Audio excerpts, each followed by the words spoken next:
നല്ലത്. രക്തം രക്തത്തെ തിരിച്ചറിയുക തന്നെ വേണം.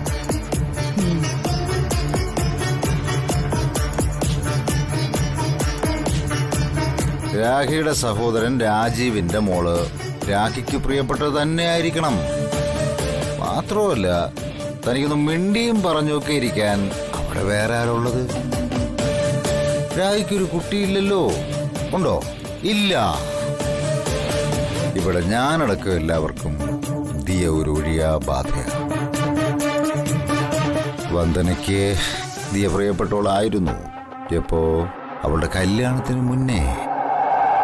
പക്ഷേ ഇപ്പോ ജഗന്റെയും വന്ദനയുടെയും ജീവിതത്തിൽ ദിയയ്ക്ക് യാതൊരു സ്ഥാനവും ഇല്ല. ഇപ്പോഴത്തെ സ്നേഹം കൊണ്ട് അവരത് പറയുന്നില്ലെന്നേ ഉള്ളൂ. നാളെ അവർക്കൊരു കുഞ്ഞുണ്ടാവില്ലേ? അപ്പൊ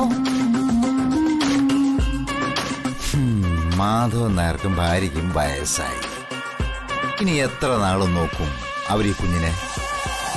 അവസാനം ആരും നോക്കാനും കാണാനും ഇല്ലാതെ ഏതെങ്കിലും വീട്ടിലോ ഹോട്ടലിലോ എച്ചിൽ പാത്രം കഴുകി ജീവിക്കേണ്ടി വരും അവൾക്ക്. ഈ സിനിമയിലൊക്കെ കാണുന്നില്ലേ അതുപോലെ.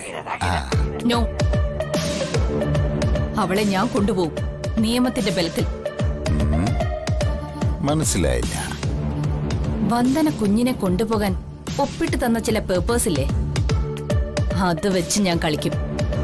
കോടതിയോ പോലീസ് സ്റ്റേഷനോ എന്തോ ആയിക്കോട്ടെ, ദിയമോളുടെ അവകാശം ഞാൻ നേടിയെടുക്കും. അത് കോടതിയിൽ വില പോവില്ല.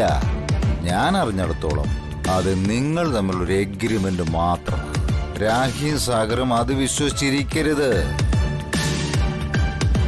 ഇവിടെ ദിയമോളുടെ കാര്യത്തിൽ രക്തബന്ധം മാത്രം നോക്കിയാ പോരാ. പിടികിട്ടിയോ? അവള് പണം കായ്ക്കുന്ന മരമാണ്. അതനുഭവിക്കേണ്ടത് രാഖി.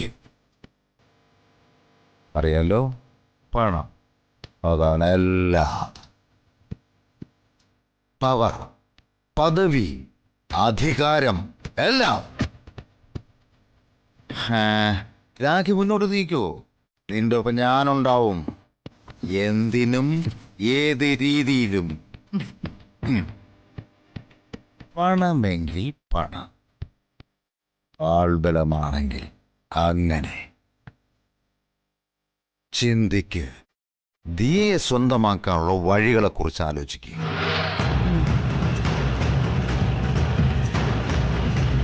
ഇവളെ ആയുധമാക്കി വേണം ആ ദിയയെ എന്നേക്കുമായി തുരത്താൻ. എന്നിട്ട് വേണം ഇവളെയും ആ സാഗറിനെയും എടുത്ത് കൊക്കയിൽ എറിയാൻ.